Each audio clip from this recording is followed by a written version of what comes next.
ఈరోజు ముఖ్యమంత్రి నారా చంద్రబాబు నాయుడు గారు శాంక్షన్ చేయడం జరిగింది. గతంలో కూడా చాలా తీసుకొచ్చాం. ఈరోజు మొత్తం మీద 84 మందికి ఈరోజు చెక్కులు పంపిణీ చేస్తున్నాం. ఈ ఒక్కరోజు 84 మంది చేస్తున్నాం. ఇప్పుడు దాకా కూడా మన గూడూరు కాన్స్టిట్యున్సీలో నారా చంద్రబాబు నాయుడు గారు ధర్మాన ఆయన మంచి హృదయం ద్వారా దాదాపు 5,46,33,679 రూపాయలు ఇప్పటి వరకు కూడా మనం శాంక్షన్ ఇచ్చున్నాం. కోరితే ఖచ్చితంగా మీకు మా లీడర్స్ కూడా కోఆపరేట్ చేసి ఇస్తారని చెప్పి కూడా నేను తెలియజేస్తున్నా. అలాగే మా లీడర్స్ కూడా రిక్వెస్ట్ చేస్తున్నా, పేదవాళ్ళ విషయంలో పార్టీని చూడొద్దు.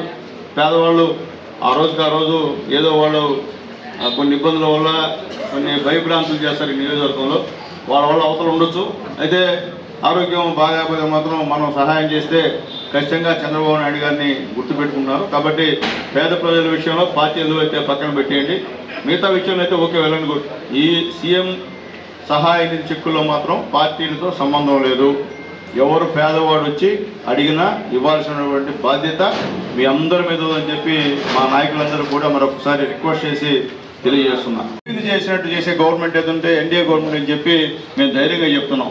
ఎందుకంటే ఈరోజు రావడం పెన్షన్ రూపాయలు పెంచాడు చంద్రబాబు నాయుడు గారు చెప్పిన ప్రకారం.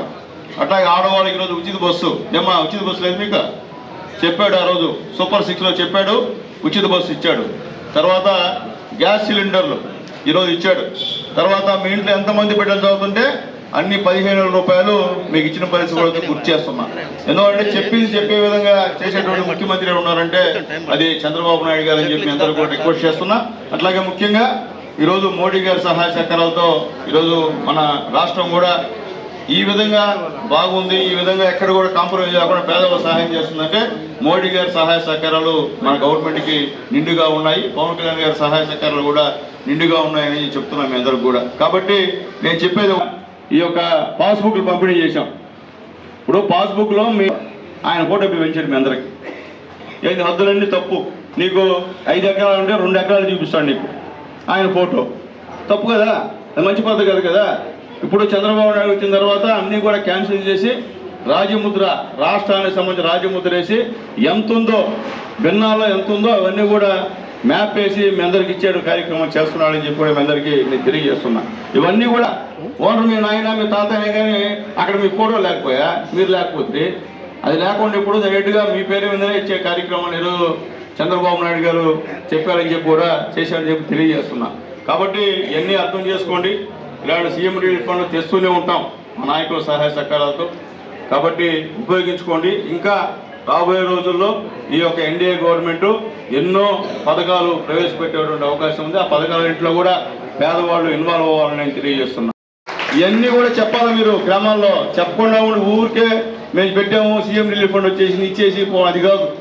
మళ్ళీ ఇంకోటి తెలియజేస్తున్నా, సీఎం రిలీఫ్ ఫండ్ చెక్కుల విషయంలో ఏ నాయకుడు కూడా పైసా కానీ పేదవాడి దగ్గర తీసుకుంటే మాత్రం ఆ నాయకుడు ఇమ్మీడియట్గా పార్టీ నుంచి సస్పెండ్ చేస్తా. కింది స్థాయి నాయకుడు కూడా అంటే డౌట్ లేదని చెప్పి మళ్ళీ నేను తెలియజేస్తున్నా. పేదోడు నమ్మి మనకి ఇచ్చాడు. పేదవాళ్ళని ఇబ్బంది పెడితే ఉద్యోగం వేరే కథ అయితే వేరే కథ. పేదవాడి దగ్గర ఎక్కడ కూడా మోసం చేస్తే మాత్రం ఒప్పుకునే సమస్య లేదని చెప్పి కూడా 4 నెలల్లో కూడా ఇంకా సంక్షేమ కార్యక్రమాలు వచ్చే అవకాశం ఉంది. సచివాలయాల్లో మీరు దాన్ని యాడ్ చేసుకోవాలి మీ పేర్లు. కాబట్టి ఏ సచివాలయంలో మీ చెప్పింది మీకు అమర్యాదగా ప్రవర్తించినా ఒకసారి ఇన్ఫర్మేషన్ ఇవ్వండి మాకు. ఉద్యోగస్తులైనా సరే పేదవాళ్ళ పట్ల అమర్యాదగా ప్రవర్తిస్తే ఇన్ఫర్మేషన్ ఖచ్చితంగా తెలుగుదేశం పార్టీ కార్యాలయానికి, క్యాంపు కార్యాలయానికి ఇవ్వమని చెప్పి కూడా మనం రిక్వెస్ట్ చేస్తున్నాం.